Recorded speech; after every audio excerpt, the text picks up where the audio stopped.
আমাদের মেয়েদের জীবন একদিন অসুস্থ হয়ে বাসায় পড়ে থাকলে বোঝা যায় কে আপন কে পর, নিজের হাজব্যান্ডও আপন না। তো রাত থেকে অনেক জ্বর উঠে গেছে, একদম ঘুমাইতে পারতেছিলাম না, সারা রাত শরীর ব্যথায় আর অস্থির লাগতেছে, কি আর করার, সকাল পর্যন্ত অপেক্ষা করতে হলো। এদিকে সকালবেলা উঠে আর বিছানা থেকে উঠতে পারতেছিলাম না। এখন বাজে 12টা, বাজার থেকে পুরি নিয়ে আসছে, তো চা খেতে বসলাম। সারাদিন যেহেতু কিছু খাই নাই, শরীর খারাপ লাগতেছে, রান্না করার মতো কেউ নাই বাসার মধ্যে, একটু হেল্প করার মতো কেউ নাই, আমি আর আমার বাচ্চা। তো কি করব, যতই কষ্ট হোক আমাদের মেয়েদের জীবন, যতই কষ্ট হোক উঠতে হবে, রান্না করতে হবে, খাওয়াতে হবে, খেতে হবে। আর যেহেতু বাচ্চা একটা আছে, ওর জন্য হলেও আমাকে বিছানা থেকে উঠতে হয়, যতই কষ্ট হোক। তো আসার সময় বললাম যে মাছ নিয়ে আসো, কিন্তু সেটা কেটে নিয়ে আসবা, তো সে মাছ নিয়ে আসছে। তারপর শাক নিয়ে আসছে, বরবটি সিম নিয়ে আসছে, কিন্তু এতগুলো রান্না করার মতো এনার্জি নাই। তো মাছটাকে একদম ভালো করে ধুয়ে নিচ্ছি। আর এটা একদম তরতাজা একটা পাঙ্গাস মাছ, ফ্রেশ, রক্তগুলো একদম দেখে বোঝা যাচ্ছে। আর আমি পাঙ্গাস মাছ একদম তরতাজাই খাই, যেহেতু নতুন খাওয়া শিখছি, ভালোই লাগে আমার কাছে। তো মাছটাকে ভালো করে ধুয়ে নিচ্ছি। আর আমাদের মেয়েদের জীবনের কথা আর কী বলবো, যতই কষ্ট হোক বিছানা থেকে উঠতেই হবে। আর আমাদের বিপদে পড়লে বোঝা যায় কে আপন কে পর। এত অসুস্থ, তারপরে হাজব্যান্ড বলতেছে কাজ করো। এটা আমার নিজের হাতে তৈরি করা organic hair oil, Sanvi organic hair oil এবং হেয়ার প্যাক। এটি মাথায় দিলে চুল পড়া বন্ধ করে, মাথা খুশকি দূর করে এবং চুল দ্রুত লম্বা করে। 1 মাসের মধ্যে চুল ইনশাল্লাহ অনেক লম্বা করে এবং চুল সিল্কি এবং স্মুথ করে। যারা নিতে চাইবেন ইনবক্সে নক করে। আপনাদের সাথে এতক্ষণ একটা রিভিউ শেয়ার করে চলে আসলাম। এর মধ্যে পেঁয়াজ রসুন কেটে নিলাম, কাঁচামরিচ কেটে নিলাম, এটা থেতো করে নিচ্ছি। যেহেতু আমি মাছ রান্না করবো হাতে মেখে, আর তরতাজা মাছ, সেটা আগে থেতো হলে ভালো হয়। অল্প করব, বেশি একটা করব না, নাহলে তো ব্লেন্ড করে ফেলতে পারতাম।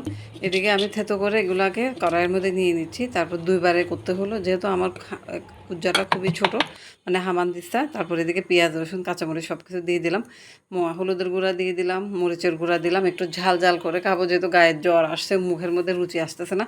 তারপর এদিকে মশলা দিয়ে দিলাম, তারপর লবণ দিয়ে দিলাম, তারপর জিরা দিয়ে দিলাম। এদিকে আমি একটু গরম মশলা ব্যবহার করব, গুঁড়া।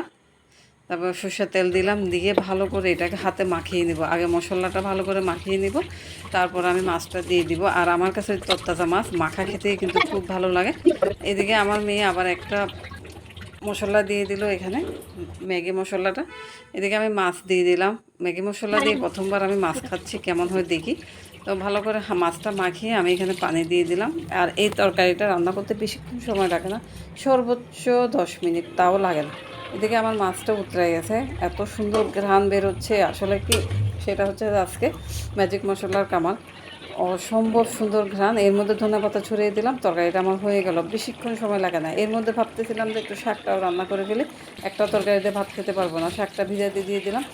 আর আমার একটা বাজে অভ্যাস, শাক কোটার সময় আমি আগে ধুবো, তারপর লাস্টে গিয়ে আবার ধুবো, কারণ আমার কাছে একটু মানে অন্যরকম লাগে, কোনো পোকা টোকা থাকে কিনা, সেই জন্য শাকটা ধুয়ে ভালো করে কেটে দিচ্ছি।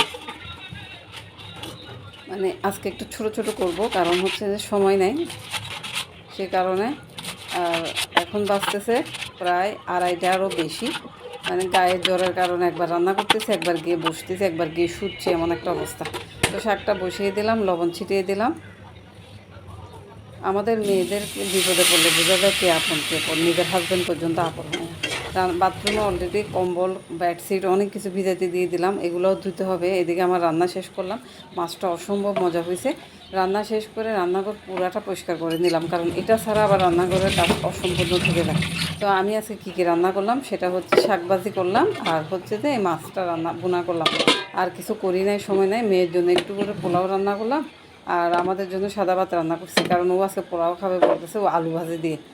আর ও তো অন্য কিছু খায় না, মাছ মাংস খায় না। এই তো রান্নাঘরটা একদম ক্লিন করে ফেললাম। এর মধ্যে সামনে রুমে গিয়ে দেখি চা নাস্তা করলাম, যে সেই জিনিসগুলো ওভাবেই রয়ে গেছে। আবার আনলাম, আনে এগুলো ধুয়ে ফেললাম। কাজ আজকে যেহেতু আর কাজ করতে পারবো না, সব কষ্ট হলেও দুপুরের মধ্যে সবগুলা কাজ শেষ করলাম। এখন বাজতেছে 3টা, আমি এখনও গোসল করি নাই। গোসল করব, তারপর খেতে খেতে বসবো। যাই হোক, একবেলায় কষ্ট করতেছি, আর সারাদিন আজকে রেস্ট নেব। এই তো আমার ঘরের কাজ। আজকের ভিডিওটা এ পর্যন্ত। আল্লাহ হাফিজ, বাই বাই।